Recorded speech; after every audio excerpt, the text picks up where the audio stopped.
Assalamualaikum warahmatullahi ta'ala wabarakatuh. Alhamdulillahirabbil alamin wassalatu wassalamu ala asrofil anbiya'i wal mursalin wa ala alihi wa sahbihi ajmain. Allahumma rabbi israh li sadri wa yassir li amri wahlul 'uqdatam min lisani yafqahu qawli. Subhanaka la ilma lana illa ma 'allamtana innaka antal alimul hakim. Wa jamilna ya badias samawati ya dzal jalali wal ikram bil fasati wal balwati wahlul 'uqdatam min lisani bi rafati sumatalin nuzuluhum ila dzikrillah amma ba'd. Pemirsa yang dirahmati oleh Allah Subhanahu wa taala, yang dimanapun Anda berada, para sahabat barakatullah karamah Sukabumi, saya mengucapkan terima kasih selalu setia menonton video saya. Mudah-mudahan Allah Subhanahu wa taala memberkahi kepada umurnya, memberkahi kepada rezekinya, dan memberkahi kepada keluarganya. Semoga anak dan cucunya dijadikan oleh Allah Subhanahu wa taala anak yang salihin dan salehah, yang selalu taat kepada Allah dan kepada Rasulnya. Maka di malam Sabtu ini saya memberi kesempatan untuk membuat lagi pengajian, yaitu pengajian insyaallah. Pengajian ini adalah saya akan menjelaskan sedikit atau menjelaskan rahasia-rahasianya orang yang selalu selama ini mencari pesugihannya, yang selalu melakukan pesugihan ke tempat-tempat yang tak disukai, mungkin yang ditakuti tempatnya. Tiada lain mencari pesugihan. Saya akan menjelaskan tentang mencari pesugihan kawin dengan ular atau nikah dengan ular. Tiada lain yang suka melakukan pesugihan mencari rezeki lewat jalan belakang atau yang dikatakan ilmu hitam, atau yang selama ini orang mencari rezeki dengan pengen instan.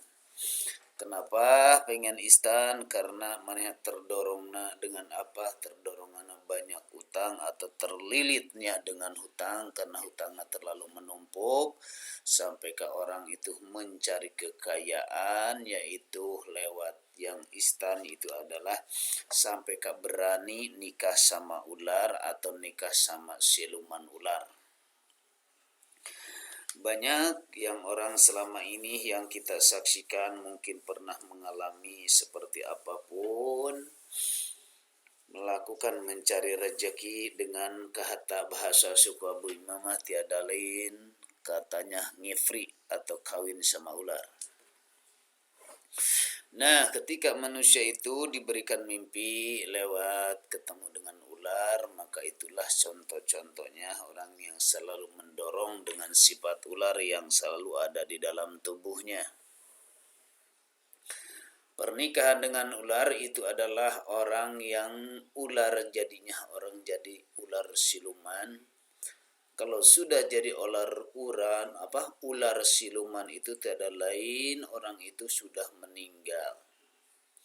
Meninggalnya seperti bagaimana meninggalnya? Orangnya itu sudah meninggalnya belum bisa pulang di sisi Allah, karena kehidupannya masa lalunya mungkin selalu terdorong dengan keinginan nafsu atau keinginan untuk menguasai tentang masalah harta.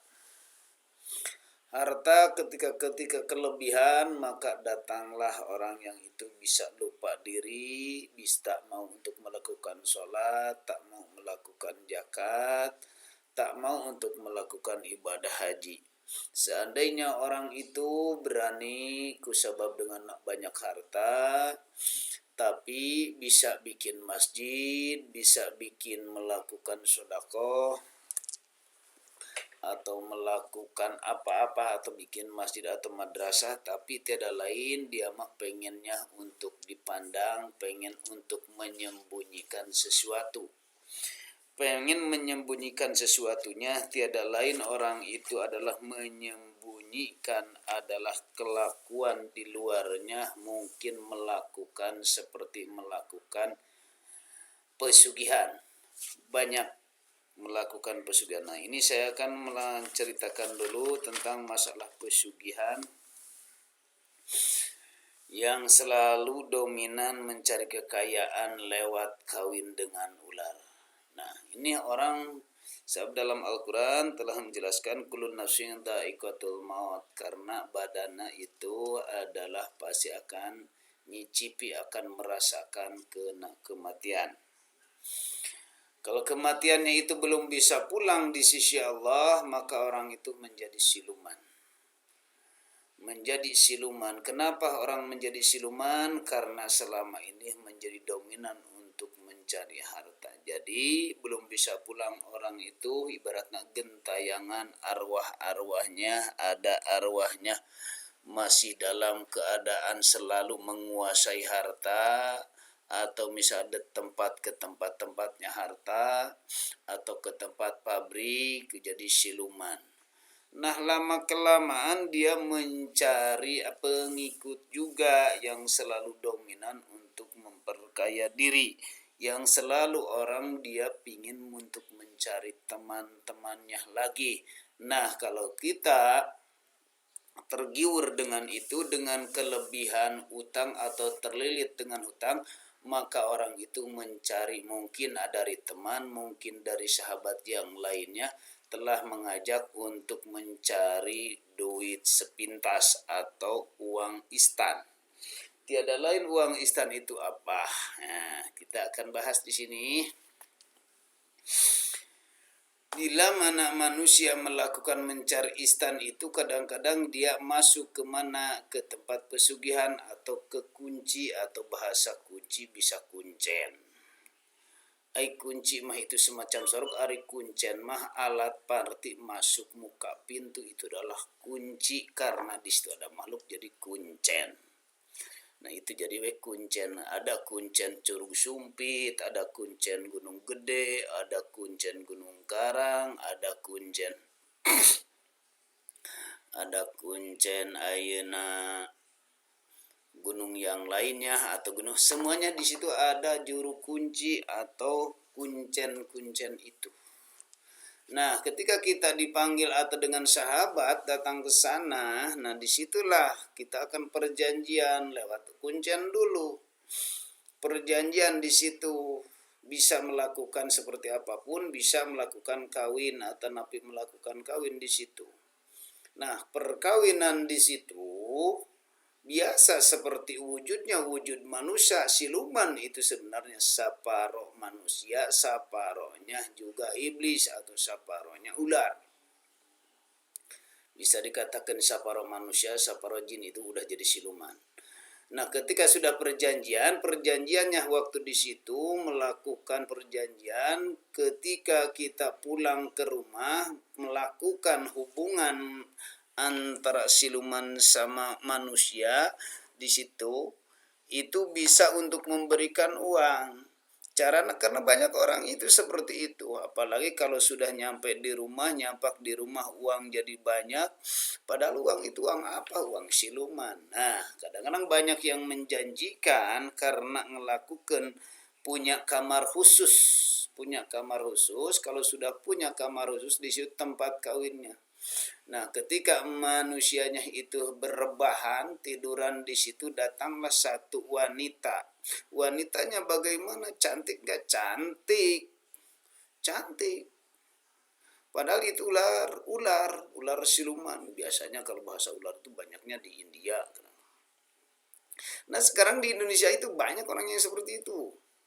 Yang kawin dan melaksanakan hubungan, sesudah itu hubungan dia menjadi ular. Nah, itu ular separuh manusia separuh, karena tadinya dari manusia. Nah, hubungan seperti itu, orang ularnya langsung bisa kembali misal ke tempat air, atau misalnya jalan ularnya, nah di situ akan meninggalkan uang. Sisit-sisitnya itu yang dijadikan uang, padahal uangnya uang siluman. Nah, orangnya sudah melakukan seperti hubungan itu, karena terliput dengan melihatnya uang bergeletakan di dalam tempat tidurnya, orang itu buta di situ. Orang itu butanya bagaimana? Buta mata hatinya tertutup karena kebanyakan tergeletaknya dengan uang. Tak lupa padahal. Nah, itu setiap datang di situ, datang siluman melakukan dan ngasih uang, ternyata uang itu adalah uang siluman, itu pesugihan. Mungkin ada yang suka datang setiap malam Jumat, atau melakukan setiap malam setiap malam Selasa, kadang-kadang begitu, sama itu orang yang seperti itu. Nah, itu orang itu ketika itu misalnya ularnya siluman lagi melakukan hubungan itu, terus ularnya sampai ke hamil. Cuma hamilnya itu anak manusia. Manusia separoh. Manusia separoh, ada siluman separoh. Nah, lama-kelamaan itu anak akan menjadi bagaimana? Nah, kalau misalkan kawinnya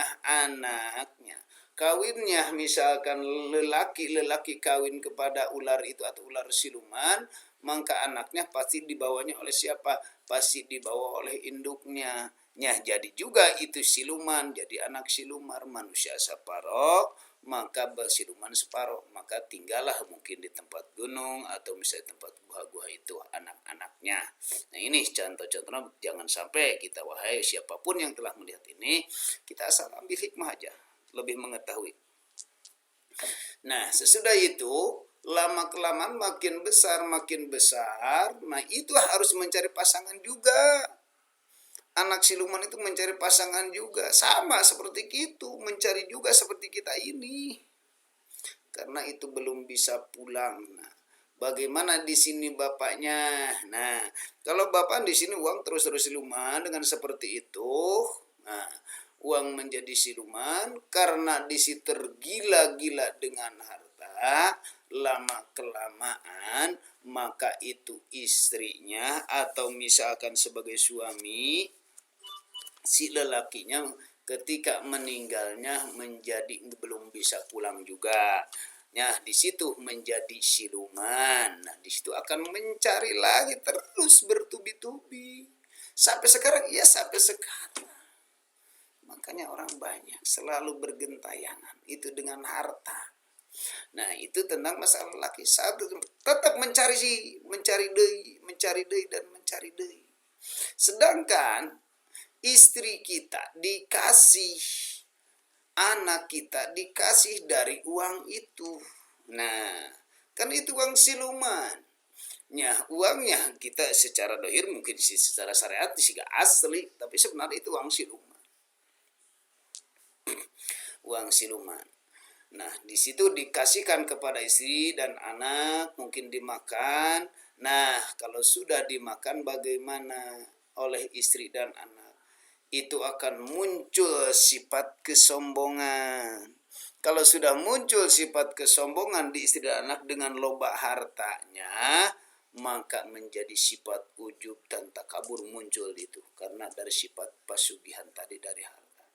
Kalau sudah sugih seperti itu, bagaimana coba? Sudah mulai gak mau ngaji, sudah mulai gak mau sholat, karena sholatnya selalu diganggu dengan harta. Itu di dalam surat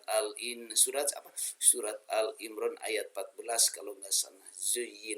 Bismillahirrahmanirrahim. Zuyyina linnasi hubbus syahwat minan nisa'i wal banina wal qanatil munqantharah. Itu al-ayah mana tentang masa munqantharah, itu adalah bangsa harta yang banyak. Jadi sombong manusia. Kalau sudah sombong, masya Allah di situ. Ketika melakukan orang kebaikan dengan kebaikan apapun, maka selalu ingin kelihatan, pengen naik derajat, pengen dipuji. Banyak orang yang selalu ke masjid kita, ketika misal tidak disebutkan nama itu selalu protes. Itulah salah satu di antara orang yang selalu melakukan kawin dengan ular. Makanya wahai para istri, jangan terlalu memeras kepada suami. Kalau suami sudah jatuh bangun, terlalu memaksakan didorong oleh istri, ternyata itu suami ngambil keputusan mencari rejeki supaya instan, supaya kau beli mobil dengan pesugihan itu. Nggak lama lah diri kita ini mungkin tidak akan lama lagi, wahai para istri-istri, ketika kita dengan kekurangan belajar bersabarlah. Insya Allah lama kelamaan kalau sabar itu akan muncul keberkahan di dalam tubuh kita, akan merasakan kenikmatan dengan hartanya insya Allah di situ.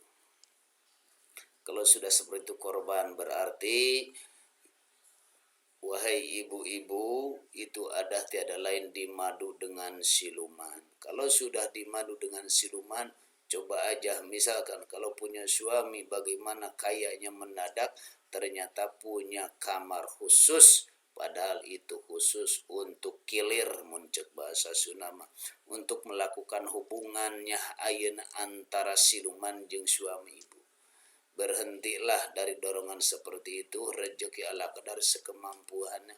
Insya Allah ibu akan menjadi berkah dalam rumah tangga.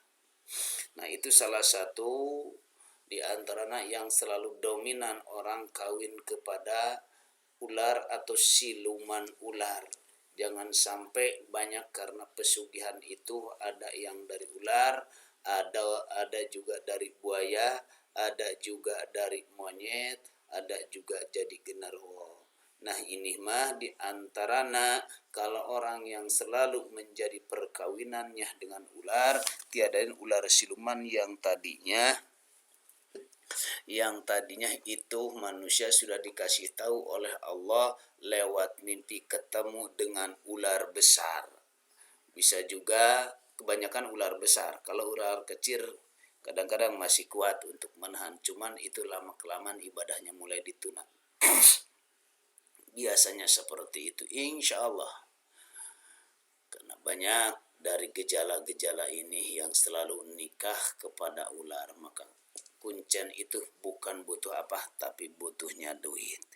Insya Allah siapapun telah menonton video Barokatul Karomah ini, maka kalau kita mengambil daripada hikmah ini, insya Allah akan mulai menjaga dirinya untuk terlalu mendorongkan nafsu, karena kita mungkin tidak akan lama lagi untuk kedatangan ajal kita, karena ajal kita Kangjeng Nabi Muhammad SAW cuma ukur berapa?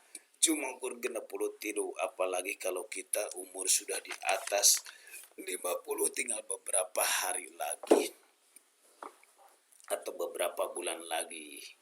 Insya Allah kita ambil hikmah aja, semoga berkah ya.